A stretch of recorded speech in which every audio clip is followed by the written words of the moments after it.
Mutton লাভার কারা কারা তাড়াতাড়ি চলে এসো। আজ আমি দেখাবো ভিন্ন ধরনের একটি মাটন রেসিপি। আগে আমি একটা মশলা তৈরি করে নেব। তার জন্য একটা কড়াইতে কাজু, চারমগজ, লঙ্কা, জায়ফল, বড় এলাচ, গোটা গরম মশলা, জয়িত্রী, মরিচ, সামরিচ, ধনে, জিরে, মৌরি আর কসুরি মেথি এই দিয়ে আমি শুকনো খোলায় একটা মশলা তৈরি করে নেব। মশলাটা যখন ভাজা ভাজা হয়ে যাবে তারপরে কিন্তু কসুরি মেথিটা দেবেন, আগের থেকে দেবেন না, তাহলে কিন্তু কসুরি মেথিটা পুড়ে যাবে। গ্যাস বন্ধ করে দেওয়ার পরে তারপরে কসুরি মেথিটা দিয়ে একটু নাড়াচাড়া করে নামিয়ে নেবেন। এখানে আমি খাসির মাংস নিয়েছি। মাংসগুলোর ভিতরে এবার আমি মশলা মেখে নেব।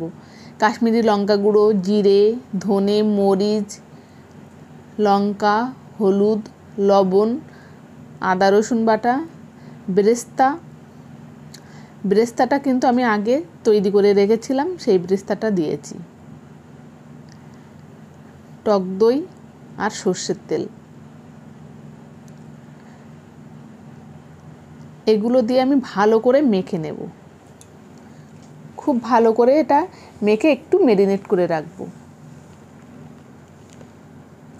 সর্ষের তেল 100 গ্রাম মতো সর্ষের তেল দেবেন। দেখুন মাখানোর পরে এত সুন্দর করে আমি মেখেছি, মানে একটু সময় নিয়ে চটকে চটকে মেখে নিয়েছিলাম, তার জন্য কালারটা দেখুন কত সুন্দর হয়েছে। এখানে আমি অল্প একটু তেল দিয়েছি, তার ভিতরে শুকনো লঙ্কা আর তেজপাতা ফোড়ন দিয়েছি। এবার ম্যারিনেট করা মাংসটা আমি কড়ার ভিতরে দিয়ে দিলাম।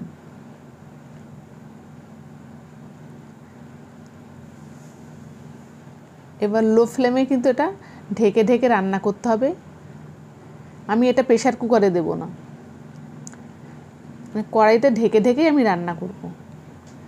প্রেশার কুকারে দিলে মাংস একরকম টেস্ট হয়, আর কড়াইতে রান্না করলে কিন্তু মাংসের টেস্ট আর এক রকম হয়।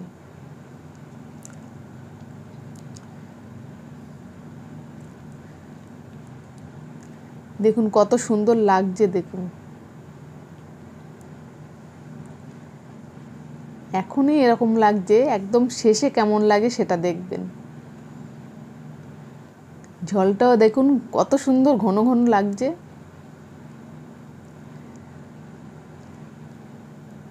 এইভাবে একবার রান্না করে খেয়ে দেখবেন, গ্যাস কমিয়ে দিয়ে লো ফ্লেমে ঢেকে ঢেকে রান্না করে। মাংসটা কিন্তু আমি ঢেকে ঢেকে রান্না করতে আমার 1.5 ঘন্টার মতো সময় লেগেছে। শুধু একটু কালারটা দেখুন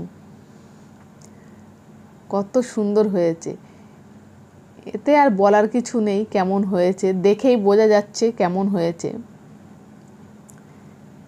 এবার যে ভাজা মশলার গুঁড়োটা করে রেখেছিলাম তার থেকে আমি 3 চামচ মতো মশলার গুঁড়ো দিয়ে দিলাম। এই মশলার গুঁড়োটা কিন্তু আপনারা বেশি করে করে স্টোর করে রেখে দিতে পারেন। মটন কষাটা দেখে জিভে জল চলে আসলো তো, এতে কিন্তু আমার কিছু করার নেই, তাহলে কিন্তু আপনাদের বাড়িতে বানিয়ে খেতে হবে। এইভাবে রান্না করে খেয়ে আমাকে কিন্তু জানাবেন কেমন হয়েছিল। রেসিপিটা বেশি বেশি করে শেয়ার করুন।